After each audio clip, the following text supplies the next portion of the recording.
हरे कृष्णा। आइए हम आज एकादशी की कथा, जो परिवर्तनीय एकादशी पद्मा एकादशी है, उसकी कथा आज ही सुन लेते हैं। एकादशी कल बुधवार 3 सितंबर को है। युधिष्ठिर महाराज ने पूछा, प्रभु भाद्र मास के शुक्ल पक्ष की एकादशी की महिमा क्या है और इस एकादशी का नाम क्या है? भगवान श्री कृष्ण ने युधिष्ठिर महाराज को बताया कि ये एकादशी, इसके एकादशी का नाम है पार्श्व एकादशी, परिवर्तनीय एकादशी और पद्मा एकादशी। अब ये एकादशी जो जीव के समस्त पापों को नष्ट कर देती है, मोक्षदायिनी एकादशी है। आज की एकादशी का नाम परिवर्तनीय एकादशी इसलिए है क्योंकि भगवान विष्णु जो 4 महीने तक मेरे हरि जो योग निद्रा में शयन करते हैं, तो आज 2 महीने हो गए लगभग, और भगवान आज करवट लेते हैं।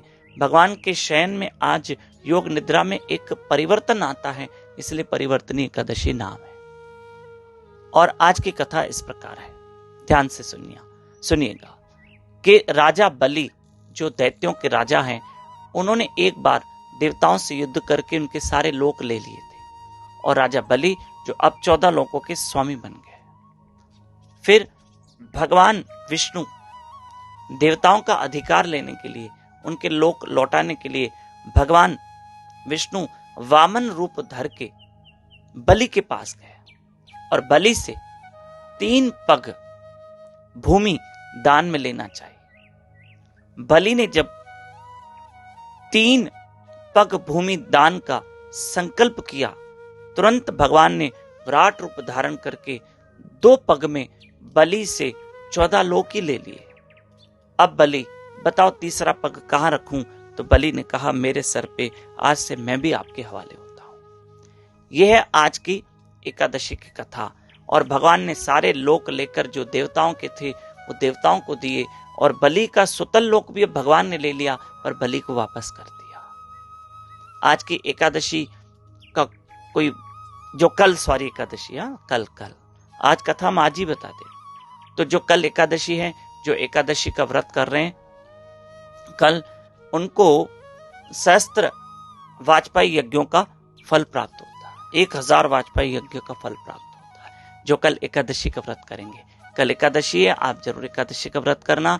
कल हमें एकादशी के दिन क्या करना है? खूब भजन, नाम, सिमरन, कथा, कीर्तन, अच्छे कर्म करने हैं। कल ब्रह्म मुहूर्त पे जरूर उठिएगा, पूरी कोशिश कीजिएगा।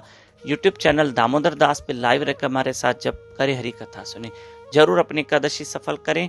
सुबह 4:30 से 5:30 बजे ब्रह्म मुहूर्त में हमारे साथ उठना। 7 सितंबर से पितृपक्ष आरंभ हो रहे हैं।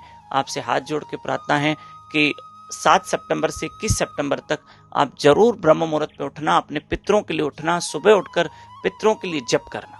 इससे आपके पितरों की मुक्ति होगी, मोक्ष होगा। सुबह 4:30 बजे उठ के आप जरूर उठना। हम गरुड़ पुराण पे चर्चा करने वाले हैं। गरुड़ पुराण पे कथा होगी, भागवत पुराण पे कथा होगी, भगवत गीता पे कथा होगी। हम रोज पितरों को अर्पण करेंगे।